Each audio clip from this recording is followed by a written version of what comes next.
का थी, उसके साथ उसका पूर्व से प्रेम प्रसंग चल रहा था।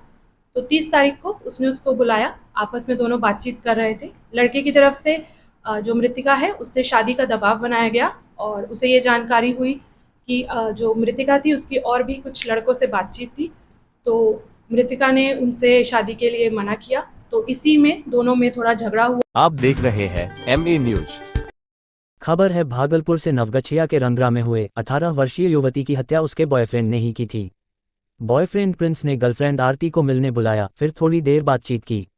जब उसे पता चला कि आरती का संपर्क किसी अन्य लड़के से है तो गुस्से में दुपट्टे से गला घोंटकर उसकी हत्या कर दी और कटिहार फरार हो गया। मर्डर मिस्ट्री की जानकारी तब सामने आई जब रंगरा थाना क्षेत्र के सदुआ ढाला के पास युवती का शव मकई के खेत में बरामद हुआ।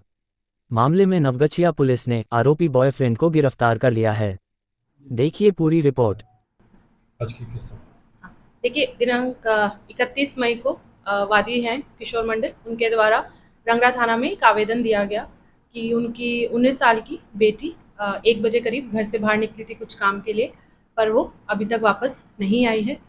तो उक्त आवेदन पर रंगरा थाना में FIR दर्ज करी गई, कांड संख्या 106/25 और अनुसंधान प्रारंभ किया गया।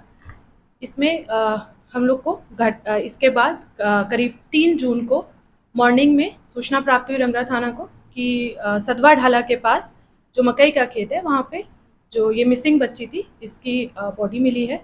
तो तुरंत ही वहाँ पे रंगरा थाना गया, SDPO गए, मैं स्वयं भी घटनास्थल पे गई। हम लोगों ने घटनास्थल का निरीक्षण किया, बॉडी को पोस्टमार्टम के लिए भेजा गया और वहाँ पे FSL की टीम को भी बुलाया गया। FSL ने भी अपना साक्ष्य संकलन किया। तो क्योंकि ये एक संवेदनशील कांड था तो इसीलिए इसमें एक SIT का गठन किया गया, जिसमें अनुमंडल पुलिस पदाधिकारी नवगछिया के नेतृत्व में टीम का गठन हुआ, जिसमें SHO रंगरा, गोपालपुर टाउन थाना और DIU की टीम थी। सभी लोग लगातार इसमें साक्ष्य संकलन और आसूचना संकलन हम लोग कर रहे थे। टेक्निकली भी हम लोग इसमें काम कर रहे थे और इसी क्रम में 6 जून को जो इसमें मुख्य आरोपी है प्रिंस कुमार, रहने वाला चापर दियारा, थाना रंगरा को नवाबगंज कटिहार से गिरफ्तार किया गया।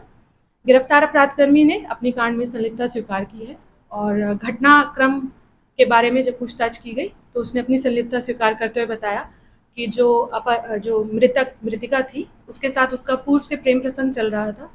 तो 30 तारीख को उसने उसको बुलाया, आपस में दोनों बातचीत कर रहे थे। लड़के की तरफ से जो मृतिका है उससे शादी का दबाव बनाया गया और उसे ये जानकारी हुई कि जो मृतिका थी उसकी और भी कुछ लड़कों से बातचीत थी। तो मृतिका ने उनसे शादी के लिए मना किया। तो इसी में दोनों में थोड़ा झगड़ा हुआ और इसी आक्रोश में जो अभियुक्त है प्रिंस कुमार, उसके द्वारा जो मृतिका का दुपट्टा था उससे उसके गले को दबा दिया गया और उसको मार दिया गया।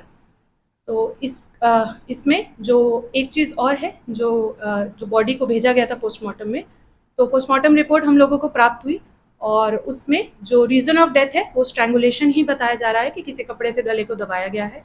और जो इसमें 2 चीज़ें और जो रिफ्लेक्ट हो रही थी, तो इसमें अपहृता के साथ कोई भी दुष्कर्म की पुष्टि नहीं हुई है एज़ पर जो पोस्टमार्टम रिपोर्ट है। और जो दूसरी चीज़ थी कि शायद एसिड से फेस को जलाया गया, इस तरह की जो है, तो वो भी किसी भी तरह का कोई भी ज्वलन पदार्थ या एसिड की बॉडी के ऊपर पुष्टि नहीं की गई है पोस्टमार्टम रिपोर्ट के द्वारा। उसमें बताया गया है क्योंकि बॉडी थी वहाँ पे तो नेचुरल डिकम्पोजिशन जो होता है वो किया गया था। इसमें अभियुक्त से हम लोग अभी पूछताछ जारी रख रहे हैं और किसी की संलिप्तता है उसके बारे में हम लोग अभी उससे पूछताछ कर रहे हैं। किसी और की संलिप्तता होगी तो उसको भी हम लोग कांड में अनुसंधान में लाया जाएगा। टीम के द्वारा अच्छा काम किया गया है तो उन लोग को पुरस्कार भी दिया जाएगा। घटनास्थल वहीं पे घटनास्थल वहीं पे ही है जहाँ पे हम लोगों को बॉडी मिली। किस तरह बताया और कितने लोग से थे, ये कितने टाइमिंग है बुलाने का?